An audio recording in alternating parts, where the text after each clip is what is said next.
Although Grotesquerie Episode 7's big twist seemed pretty predictable at first, the final revelation was a truly show-shaking reveal.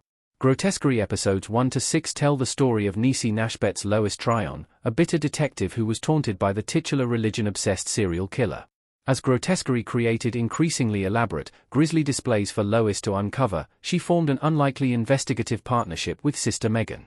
A nun who worked for the Catholic Guardian as a reporter, Sister Megan helped Lois uncover clues to Grotesquerie's identity as the bodies piled up. Grotesquerie's cast of characters was rounded out by Lois's family. There was her husband, Marshall, a philosophy professor who fell into a coma before the show began.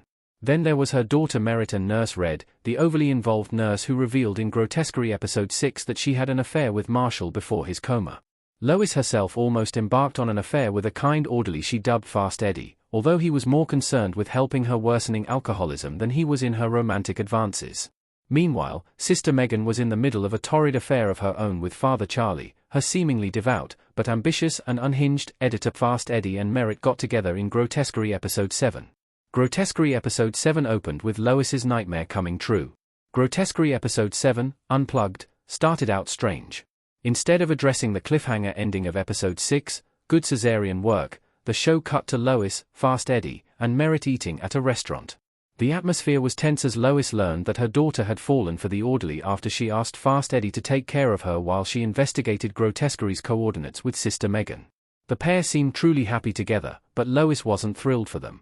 First, she claimed that she had already slept with Travis Kelce's character, and then she warned both of them that they were making a mistake. After viciously mocking Merritt, Lois left the restaurant to visit the hospital.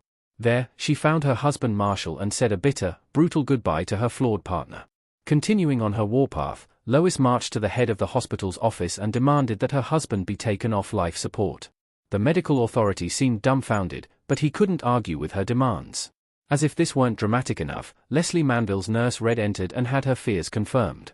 A viciously angry Lois was taking her lover off life support and there was nothing she could do about it. Lois decided to take Marshall off life support. Grotesquerie Episode 7 became Nurse Red's worst nightmare.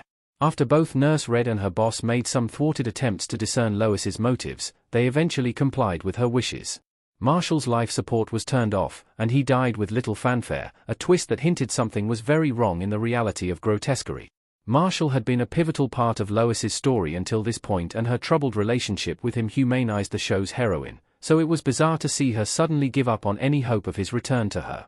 Things only got stranger as 2024's American Horror Story replacement continued. Father Charlie was revealed to be Grotesquerie. Sister Megan became the Catholic Guardian's editor and publisher. Lois went straight from the hospital to work, where her colleagues were throwing her a congratulations party for successfully unmaking and killing Grotesquerie. Grotesquerie was revealed to be Father Charlie and, judging by the snippets of context viewers could glean in the episode, he was motivated by a desire to scare the public back under the church's control. Lois questioned the optics of celebrating something as macabre as shooting a serial killer, but it wasn't long before her boss took her aside and revealed the reason for the party. Lois was retired due to her drinking and a lack of funds. As her boss ranted about police departments replacing officers with machinery and algorithms, she urged Lois to wake up to the reality around her. Meanwhile, decoding Grotesquerie's many biblical references paid off for another character.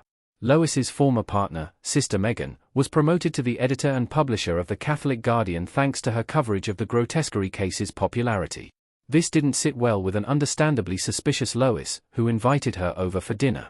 There, Lois accused Sister Megan of working with Father Charlie as his secret accomplice in the killings, and the nun was initially silent. In a sudden twist, Sister Megan admitted that she was Father Charlie's accomplice in the Grotesquerie killings, and that was how she always had the inside scoop on the killer's plans and messages.